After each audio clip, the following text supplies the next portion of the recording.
fim da saída temporária de presos. A aprovação do projeto pelo Senado repercute em Santa Catarina, com opiniões contrárias e a favor.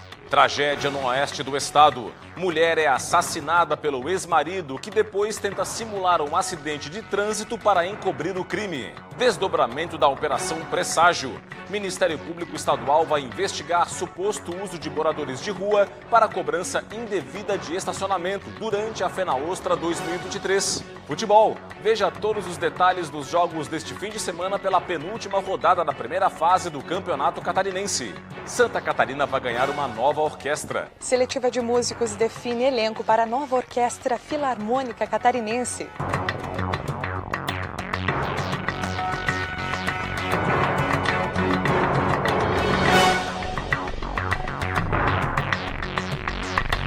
Olá, uma boa noite para você. O Band Cidade desta sexta-feira começa com uma discussão em torno de uma proposta polêmica. O Senado Federal aprovou o fim da saída temporária de presos, a chamada saidinha.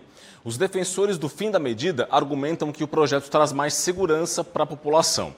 Quem é contra o fim do benefício afirma que a medida prejudica a ressocialização dos internos. Nas ruas, o tema divide opiniões. Eu sou contra a saída dos presos, né? Se eles fazerem as coisas corretas, eu acho assim que eles deveriam dar uma chance, né, para eles viver a família e tal, né? Eu, na verdade, sou contra. Não sou a favor, não.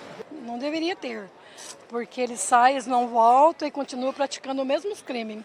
O fim da saída temporária de presos, conhecida como saidinha, foi aprovado pelo Senado nesta semana. A extinção do benefício se deve aos recorrentes casos de internos que cometem infrações e crimes durante o período em que deixam a cadeia.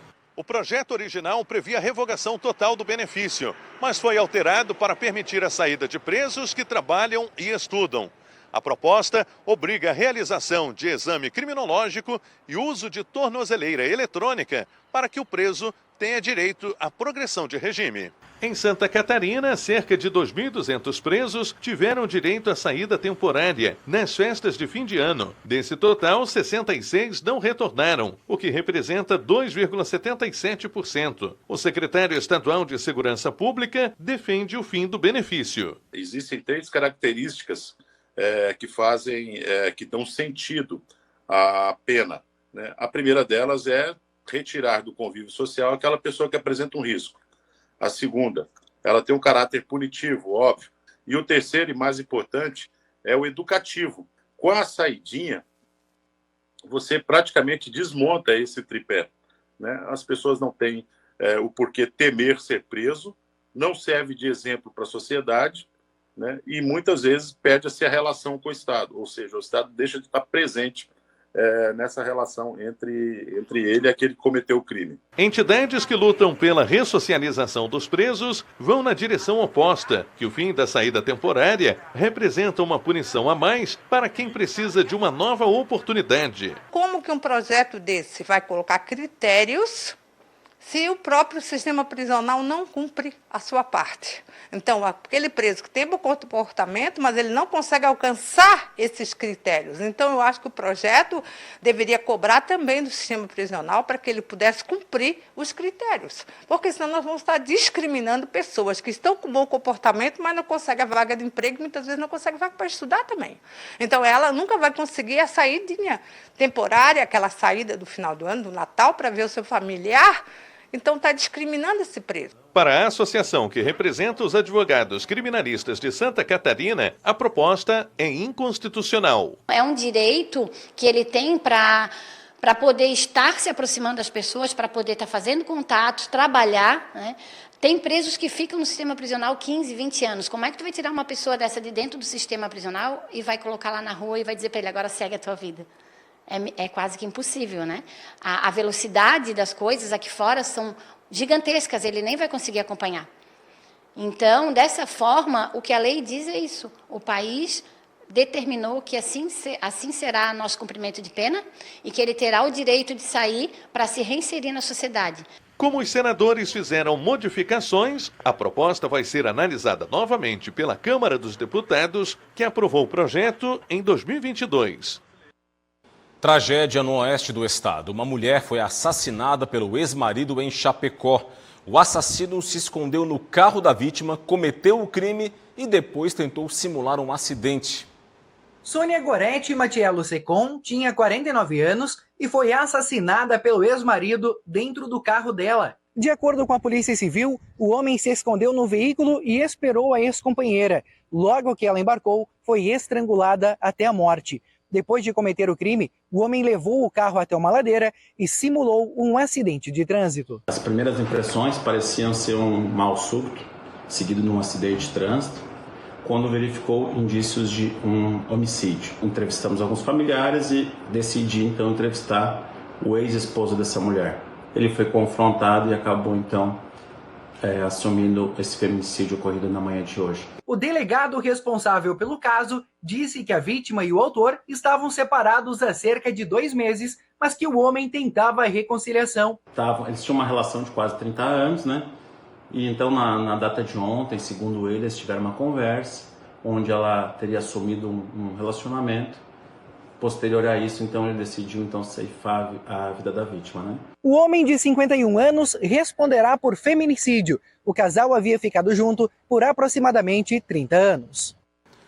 Uma empresa de pescado de Massaranduba, no norte do estado, foi fechada pela Polícia Civil e pela Cidasc. 4,5 toneladas de pescado foram apreendidas. O fechamento ocorreu nesta quarta-feira durante a operação realizada em conjunto com a Vigilância Sanitária de Massaranduba. O estabelecimento fechado exportava pescado para a China. No local, os técnicos e os policiais civis constataram que o pescado era processado sem nenhum procedimento de higiene e em desacordo com as normas técnicas de segurança alimentar. A empresa também não possuía selo de autorização dos serviços de inspeção federal ou estadual. A documentação é necessária para o processamento e a exportação do pescado. 4,5 toneladas de pescado foram apreendidas em um contêiner, entre bexigas natatórias de peixe e barbatanas de tubarão. O material foi encaminhado para um aterro sanitário em Timbó. 2 pessoas foram presas nesta quinta-feira em uma operação da Polícia Federal de combate ao contrabando de cigarros paraguaios e também ao descaminho de vinhos argentinos. Foram cumpridos ainda 3 mandados de busca e apreensão nas cidades de Dionísio Cerqueira, Chapecó, São José e Florianópolis. A Justiça ainda determinou o sequestro de 4 carros. Os presos faziam parte de um grupo criminoso que usava contas bancárias de laranjas para lavar o dinheiro obtido com o contrabando e o descaminho. Além destes 2 crimes, os investigados vão responder também por associação criminosa. E um jovem de 23 anos de idade morreu em um acidente no fim da manhã de hoje na Beira-Mar Norte, aqui na capital. O rapaz pilotava uma motocicleta.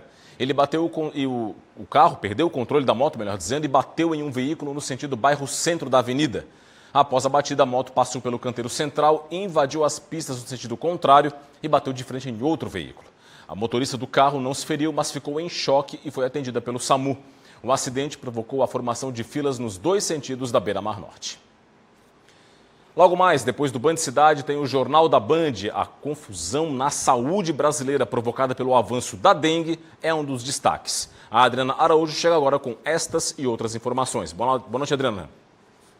Oi, boa noite para você. Daqui a pouco no Jornal da Band, todas as informações sobre a pesquisa do IBGE que mostra que melhorou o acesso da nossa população aos serviços de saneamento básico. 75% dos brasileiros têm rede de esgoto ou fossa séptica.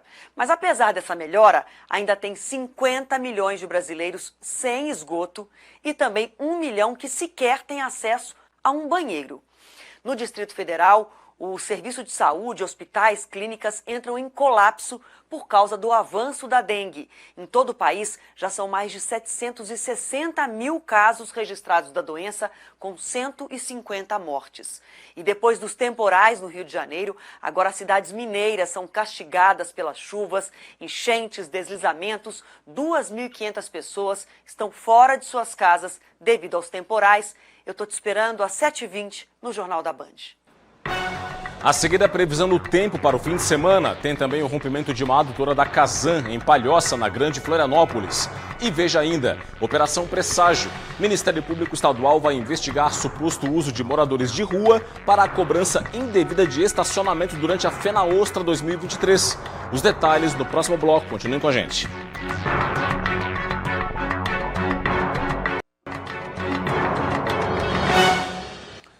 Estamos de volta para falar dos desdobramentos da Operação Presságio, que investiga a corrupção relacionada a um contrato emergencial de coleta de lixo em Florianópolis.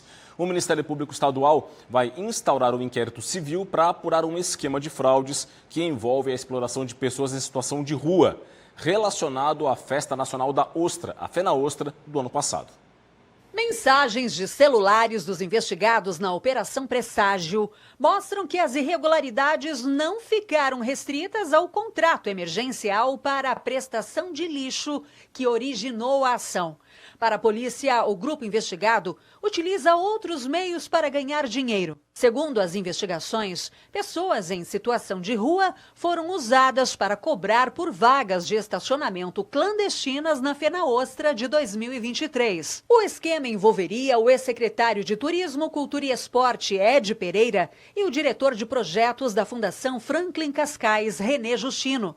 Em conversas que constam do inquérito, Ed e René falaram sobre questionamentos feitos pela Polícia Militar a respeito da cobrança feita por máquinas de cartão de crédito particulares com destino incerto dos valores arrecadados e falam sobre a utilização dos moradores de rua. O Ministério Público Estadual vai solicitar informações sobre o caso para a Prefeitura da capital, que informou já investigar as informações em conjunto com a Polícia Civil.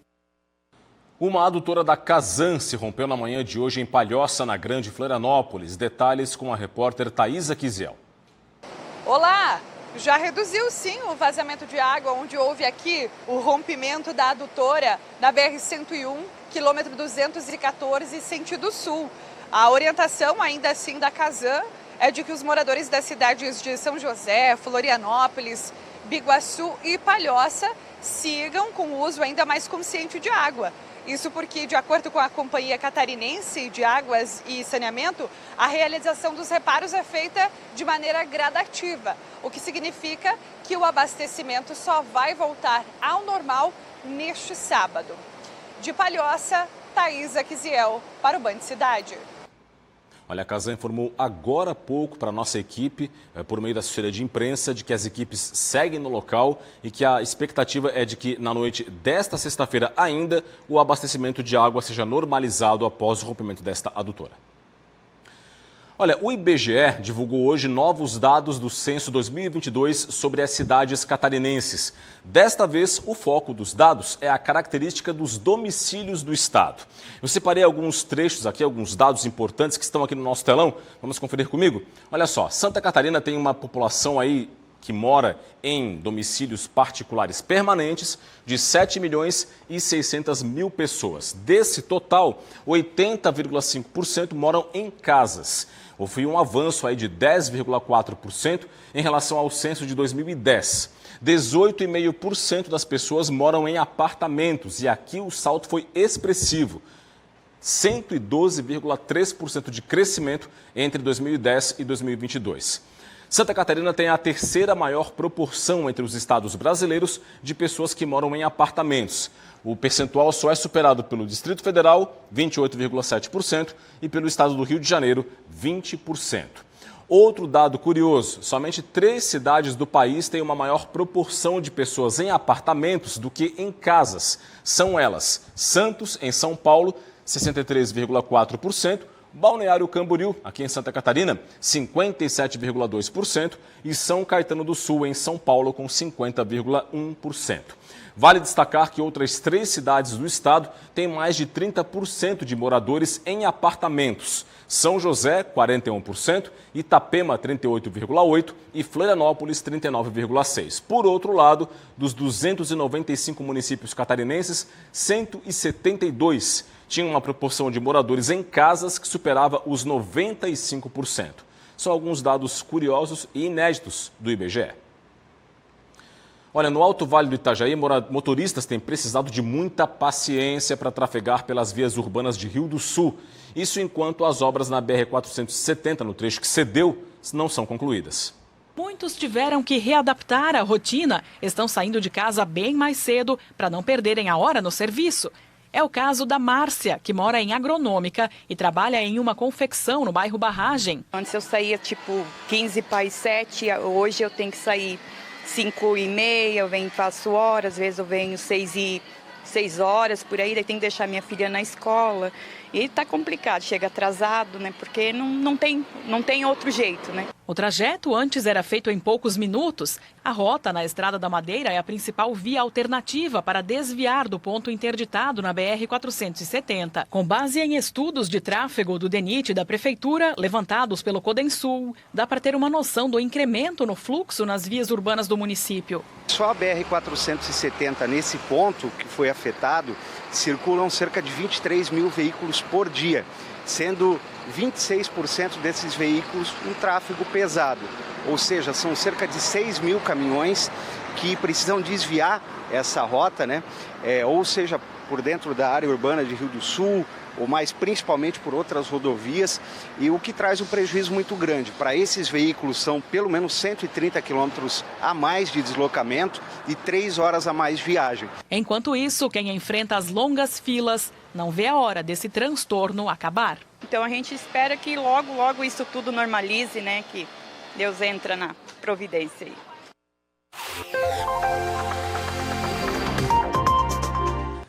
O tempo no fim de semana vai ter influência do aquecimento, de áreas de baixa pressão e da aproximação de uma frente fria no estado. Começamos pelo sábado, que vai ser de sol e calor em todo o estado catarinense. Ao longo da tarde e da noite tem aumento de nuvens e pancadas de chuva com raios. E tem risco de temporais localizados, especialmente no norte catarinense. O dia vai ser quente, muito calor, temperaturas elevadas em todas as regiões. Na capital, mínima de 22, máxima de 31 graus. Joinville, variação entre 20 e 33. Em Blumenau, mínima de 21, máxima de 35. Viramos a página sul do estado, mínima de Criciúma, né? Mínima de 21, máxima de 33 graus. São Joaquim na Serra, variação entre 15 e 28. Em Chapecó, mínima de 18, máxima de 34 graus. Vamos agora para o domingo. Nebulosidade variável é a previsão com pancadas de chuva em Santa Catarina. Essa condição vale especialmente para a tarde, devido à passagem, então, de uma frente fria. As temperaturas vão seguir elevadas, mas diminuindo no fim do dia. Vamos ver aqui na tela? Na capital catarinense, a mínima vai ser de 23 e a máxima de 28 graus. Em Jaraguá do Sul, variação entre 20 e 27. Em Itajaí, mínima de 22 e máxima de 30 graus. Viramos a página para informarmos que em Tubarão, a mínima vai ser de 21 e a máxima de 29 graus. Em Lages, variação entre 16 e 25. E em Concórdia, mínima de 18 e máxima de 34 graus. A seguir tem o esporte, com destaque para a penúltima rodada do Campeonato Catarinense. Tem também destaque para a cultura. Uma audição às cegas vai ajudar a escolher os músicos que vão fazer parte da nova Filarmônica Catarinense. Os detalhes em reportagem após o intervalo. Eu volto já já.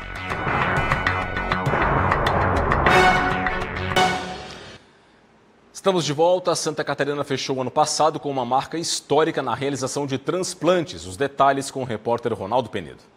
Olá, Rodrigo. Santa Catarina reforça sua posição de destaque no cenário nacional de transplante de órgãos e de tecidos.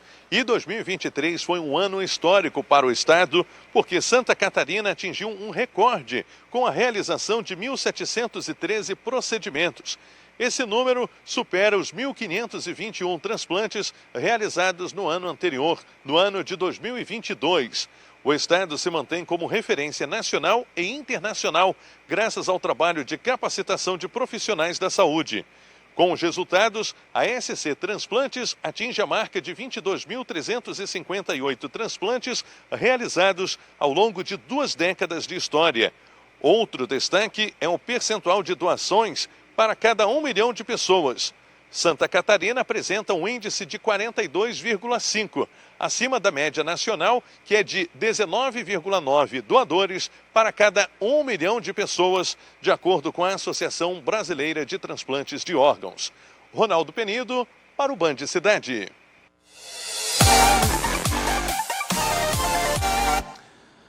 Campeonato Catarinense neste fim de semana tem a penúltima rodada da primeira fase. No sábado, o Avaí recebe o Brusque no estádio Heriberto Wilson, em Criciúma.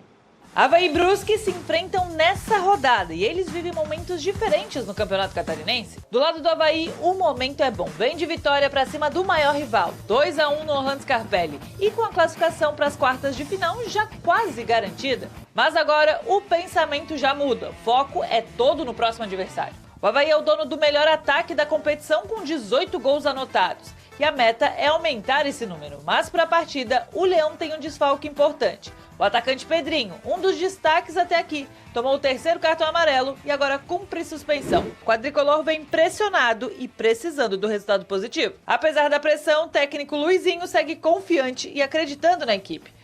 E o palco da partida é o Heriberto Wilson. Sim, o Avaí mudou o mando de campo para o sul do estado por conta do gramado na ressacada. E lá em Criciúma, o Brusque tem uma boa recordação. A segunda vitória da equipe no Catarinense foi lá no Heriberto Wilson, de virada, 2-1 para cima do Criciúma. Avaí e Brusque se enfrentam amanhã, 4h30 da tarde, no Heriberto Wilson, em Criciúma. Na Arena Condá, a Chapecoense recebe o Figueirense em duelo direto por uma vaga na próxima fase. Embalado? Clima renovado? O certo é que depois da chegada de Humberto Louser na Chapecoense, o time venceu 2 rodadas consecutivas. Nós estávamos trabalhando, então acho que o segredo é continuar trabalhando, firme, acreditando que as coisas vão acontecer de maneira positiva. Graças a Deus, nos 2 últimos jogos aí conseguimos iniciar bem as partidas, conseguimos fazer gol. A Chape chega para esse confronto ocupando a 6ª colocação com 11 pontos. Uma vitória diante do Figueirense pode deixar a classificação mais próxima. Do lado alvinegro, a situação tá complicada. Apesar da 4ª posição com 12 pontos, o Figueirense vai para o duelo carregando nas costas 2 derrotas consecutivas, o que aumenta a responsabilidade do Furacão de vencer na Arena Condá. A Chapecoense enfrenta o Figueirense nesse sábado, pela 10ª rodada do Campeonato Catarinense. Os times vão a campo no gramado da Arena Condá, às 6 horas da tarde. No norte do estado, um dos mais tradicionais duelos do futebol catarinense, Joinville e Criciúma se enfrentam na Arena Joinville, às 7 horas da noite. Para o duelo contra o rival do sul do estado, o técnico Fabinho Santos vai ter 2 retornos importantes ao time titular. O goleiro Glauco e o atacante Yuri Mamute, que cumpriram suspensão pelo 3º cartão amarelo, voltam a ficar à disposição. Por outro lado, o técnico do JEC não vai poder contar com o volante Bruno Silva, que recebeu o 3º amarelo e vai cumprir suspensão. No Criciúma, o técnico Cláudio Tencati volta a comandar o time na beira do gramado, depois de cumprir suspensão. O treinador vai ter o retorno do zagueiro Alisson Maia, do volante Barreto e do meia Felipe Mateus. Ao longo da história, Joinville e Criciúma já se enfrentaram em 194 partidas. São 68 vitórias do JEC, 64 do Criciúma e 62 empates. Nos demais jogos da rodada, sábado, Marcílio Dias enfrenta o já rebaixado Nação no Gigantão das Avenidas às 7h30 da noite. No domingo, 2 partidas às 6 da tarde. Ercílio Luz e Concórdia se enfrentam no estádio Aníbal Costa, em Tubarão, e no estádio Vidal Ramos Júnior, do Tio Vida, em Lages, o Internacional encara o Barra. A cobertura completa do futebol você confere na segunda-feira, 12h30, no Jogo Aberto SC. Do esporte para a cultura, Santa Catarina vai ter uma nova orquestra filarmônica. Neste fim de semana ocorre o processo seletivo dos músicos. É uma espécie de audição às cegas para os jurados decidirem quem vai compor o elenco, que vai fazer apresentações de graça em todo o estado. Os sons dos instrumentos de corda e a emoção que transmitem.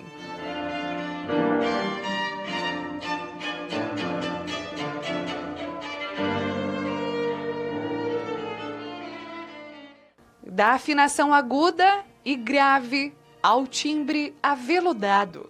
Notas e tons que provocam sentimentos.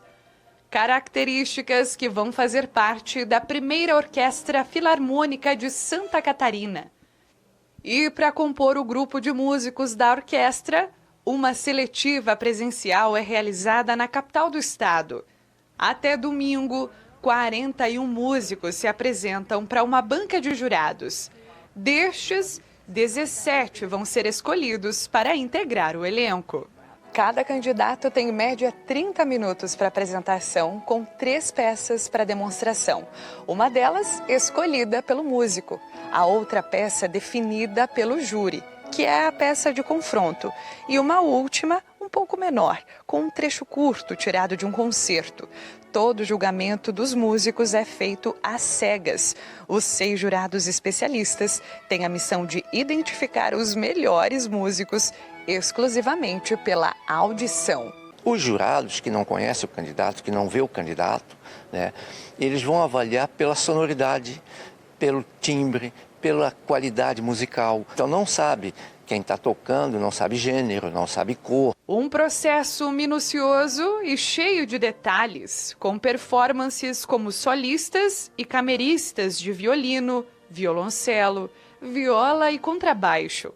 A nova Orquestra Filarmônica tem uma proposta inovadora de promover a música clássica, contemplando ações educativas e sociais. Um dos pontos importantes para a gente é no conceitual primeiro, que é uma orquestra que é mais dedicada a trazer impacto social do que entretenimento. Isso tudo para mostrar que a gente está aqui para transformar a sociedade. Os músicos escolhidos vão ser nomeados na primeira semana de março. As apresentações ao público devem começar já no primeiro semestre deste ano e vão ser realizadas em todas as regiões do estado e sempre de graça. Seja nas igrejas, seja nos orfanatos, nos hospitais, né, em associações de bairro, em atividades. Então, nós temos um pé social nesse sentido. Além de nós termos os concertos oficiais, temos uma série de concertos ao longo de cada mês que são feitos nesses locais, abertos, gratuitos, né, que a gente chama de concertos extramuros. Um forte abraço para você, bom fim de semana e até segunda. Tchau, tchau.